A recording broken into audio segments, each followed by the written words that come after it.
கிறிஸ்துவுக்குள் பிரியமானவர்களே, இயேசு கிறிஸ்துவின் இனிதான நாமத்தில் உங்களை வாழ்த்துகிறேன். அக்டோபர் மாத வாக்குத்தத்தம் மத்தேயு 10:31. ஆதலால் பயப்படாதிருங்கள், அநேகம் அடைக்கலான் குருவிகளை பார்க்கிலும் நீங்கள் விசேஷித்தவர்களாய் இருக்கிறீர்கள். Matthew chapter 10 verse 31. So don't be afraid, you are worth more than many sparrows. இந்த வசனத்தை கர்த்தர் நமக்கு அக்டோபர் மாத வாக்குத்தத்தமாக நமக்கு கொடுத்திருக்கிறார். கர்த்தர் எவ்வளவு நம்மை நேசிக்கிறார் பாருங்க. நம்ம எவ்வளவு விசேஷித்தமானவங்க, நம்ம எவ்வளவு வேல்யூபிளாக இருக்கோம் அவருடைய பார்வையில் என்பதை ஆண்டவர் இங்கே நமக்கு ஆண்டவர் வாக்குத்தத்தமாக உறுதிப்படுத்துகிறார். அநேக முறை நாம் பயப்படுகிறோம், அநேக முறை நாம் திகிலாக இருப்போம் நம்மளோட வாழ்க்கையை பற்றி. ஆண்டவராகிய இயேசு கிறிஸ்து தன்னுடைய 12 சீஷர்களை அழைத்து அவர்களை ஊழியத்தின் பாதைக்கு ப்ரிப்பேர் பண்ணுகிறார். அவர்களுக்கு பிசாசுகளை துரத்தும் வல்லமையும் கொடுத்து, வியாதியை சுகமாக்கும் வல்லமையை கொடுத்து, எல்லாவற்றையும் கொடுத்து அவர்களை நீங்கள் சுவிசேஷத்திற்கு செல்லும் பொழுது அவர்களுக்கு நேரிடும் உபத்திரவங்களை பற்றி ஆண்டவர் அவர்கள் மைண்டை ப்ரிப்பேர் பண்ணுற விதமாக தெளிவாக அழகாக சொல்லுகிறார். சொல்லும் பொழுது நம்ம என்ன பண்ணுவோம், சில விஷயங்களை சொல்லும் பொழுது நமக்கு எதிராக வருவாங்க, நம்மளை மனசை நோகடிப்பாங்க, நம்மளை பர்சிக்யூட் பண்ணுவாங்க, உங்களுடைய சரீரத்தை கூட அடிப்பாங்க, நீங்கள் சில இடத்துல உங்களுக்கு வரவேற்பே இருக்காது. அப்படி சொன்னோன்னா நிறைய பேர் ஆண்டவருடைய சித்தத்தை செய்யறதுக்கு தங்களை ஒப்பு கொடுக்க மாட்டாங்க. ஆனால் இந்த 12 சீஷர்களும் அவருடைய சித்தத்தை செய்ய ஒப்பு கொடுக்க பாத்திரவான்கள் என்பதை தேவன் அறிந்து அழகாக ஒரு மென்டர் மாதிரி அழகாக ப்ரிப்பேர் பண்ணும் பொழுது சொல்கிறாரு, உங்களுடைய தலையில் இருக்கிற ஒரு முடி கூட அவருடைய சித்தம் இல்லாமல் விழாது. நீங்கள் அடைக்கலான் குருவியை பாருங்கள். லூக்கா சொல்லுகிறாரு, ஒரு 5 அடைக்கலான் குருவியை 2 காசுக்கு விற்பாங்கன்னு.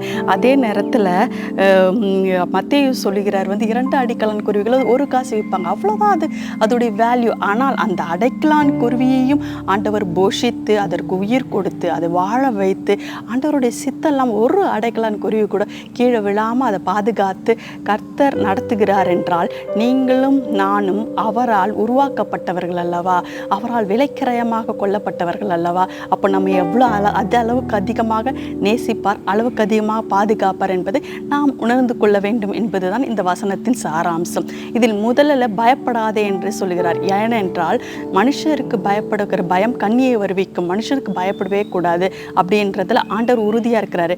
ஏன்னா சொல்கிறாருன்னா, உங்கள் சரீரத்தை மாத்திரம்தான் மனுஷனால் டேமேஜ் பண்ண முடியும்.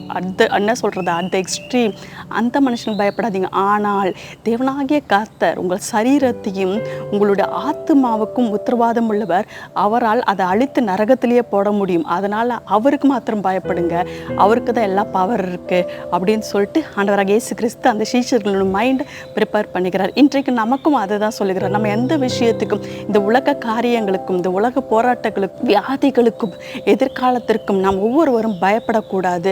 பயப்படாமல் என் தேவன் என்னோடு கூட இருப்பார், என் தேவன் எனக்காக யாவையும் செய்து முடிப்பார், என் தேவன் என்னுடைய அக்கினியின் நடுவிலே இருப்பார், என் தேவன் என் வெள்ளங்களுக்கு நடுவிலே இருப்பார் என்ற விசுவாசம் நமக்கு இருந்தால், ஒவ்வொரு கிறிஸ்தவனுக்கும் மிக முக்கியமாக பயப்படுதல் இருக்கக்கூடாது, மற்றவர்களை பயமுறுத்துதலும் இருக்கக்கூடாது. இது இரண்டும் இருந்தால் அவன் கர்த்தராகிய இயேசு கிறிஸ்துவை உண்மையாக விசுவாசித்து ரட்சிக்கப்பட்டவனாக இருப்பான். ஒரு கிறிஸ்தவன் மற்றவர்களை பயமுறுத்தவும் மாட்டான், ஒரு கிறிஸ்தவன் தானும் பயப்பட மாட்டான். அதனால தான் நம்மளை ஆண்டவர் சொல்கிறாரு, பயப்படாதீங்க, நீங்கள் அநேக அடைக்கலான் குருவிகளை பார்க்கலாம், எதோ வேல்யூவே இல்லாது ஒரு சின்ன குருவிக்கு நான் இவ்வளோ செய்கிறேன்னா உங்களுக்கு நான் எவ்வளோ செய்வேன், உங்களை எவ்வளோ பாதுகாப்பேன், உங்களை கிருபையினால் எவ்வளோ மூடிக்கொண்டிருக்கிறேன், அதனால் நீங்கள் பயப்படாதீங்க ஆண்டவர் சொல்லுகிறார். ஏன் ஆண்டவரே நம்ம மேலே அவ்வளோ பாசமாக இருக்கிறதுனா, நம்ம ஒவ்வொருவரையும் ஆண்டவர் தெரிந்தெடுத்து இருக்கிறார். we are chosen by God. இரண்டாவது, we are his own image. நம்ம அவரை அவருடைய சாயலாகவே சிருஷ்டித்திருக்கிறார். ஏதோ மரம், செடி, அனிமல்ஸ் எல்லாம் அவருடைய சாயல் இல்லை, ஆனால் நாம் மனுஷர்கள் அவருடைய சாயலாகவே சிருஷ்டித்திருக்கிறார். அதனால தான் ஆண்டவர் மனுஷ ரூபம் எடுத்து இந்த உலகத்தில் வந்தார். மூன்றாவது, we are his beloved children. அவரால் நேசிக்கப்பட்ட பிள்ளைகள் நாம். அதனால் நம்மளை விசேஷித்தமானவராய் தேவன் பார்க்கிறார். நான்காவது, we are purchased by his own blood. எவ்வளவு பாக்கியம் நமக்கு பார்த்தீங்களா, அவருடைய ரத்தத்தினாலே நம்ம விலைக்கிரயமாக கொல்லப்பட்டோம். நம்ம ஆண்டவர் வாங்கி இருக்கிற அவருடைய ரத்தத்தை கொடுத்து நான் வாங்கியிருக்கிறார். எவ்வளோ அதிகமான பாசம் ஆண்டவருக்கு நம்ம மேலே, எவ்வளோ அதிகமான நேசம் நமக்கு ஆண்டவருக்கு நம்ம மேலே. யார் அந்த உலகத்தில் இருக்க சிநேகிதர் கூட நமக்காக மறிக்க மாட்டாங்க, நம்முடைய கூட இருக்கிறவங்க கூட நமக்காக மறிக்க மாட்டாங்க. ஆனால் தேவன் பரலோகத்தில் இருப்பதை கொள்ளையாடின பொருளாக எண்ணாமல் இந்த பூலோகத்திற்கு அடிமை ரூபம் எடுத்து உங்களையும் என்னையும் நேசிக்கிற தேவன் அவருடைய ரத்தத்தை கொடுத்து நம்மளை மீட்டிருக்கிறார். அப்போ நம்ம எவ்வளோ விசேஷித்தமானவர்கள் ஆண்டவருடைய பார்வையில். அதனால் நம்ம எப்பவுமே யோசிக்கணும், we are more worth than the sparrows. I am more valuable to God. Don't be afraid. You are more worth. நீங்கள் வேல்யூபிள். நீங்கள் அதனால் பயப்படாதீங்க. நீங்கள் விசேஷித்தவர்கள். நீங்கள் அதே மாதிரி அந்த வாக்குத்தத்தத்தை உங்களுடைய பிள்ளைங்களுக்கு சொல்லுங்கள். நீங்கள் கர்த்தருக்குள்ள அதிக விசேஷித்தவர்கள், நீங்கள் பயப்படாதீர்கள் என்று சொல்லி அனுப்புங்கள். அந்த வாக்குத்தத்தம், அந்த வசனம் உங்களுடைய பிள்ளைகளிடத்தில் அது கிரியை செய்யட்டும். உங்கள் சபையில் கிரியை செய்யட்டும். உங்கள் சபையில் சொல்லுங்கள், நீங்கள் விசேஷத்தவர்களாக இருக்கிற ஒவ்வொருவரும், சபையில் இருக்கிற ஒவ்வொரு மக்களும் கர்த்தருடைய பார்வையில் விசேஷத்தவராக இருக்கிறீர்கள்.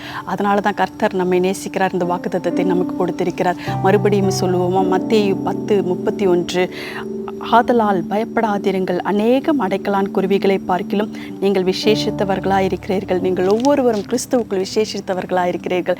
நீங்கள் ஒவ்வொருவரும் கிறிஸ்துவை தரித்து கொண்டவர்களாக இருக்கிறதுனால் விசேஷித்தவர்களாக இருக்கிறீர்கள். நீங்கள் கர்த்தருடைய பார்வைக்கு அருமையானவர்கள். கர்த்தர் உங்களை ஆசீர்வதிப்பார். ஆமேன்.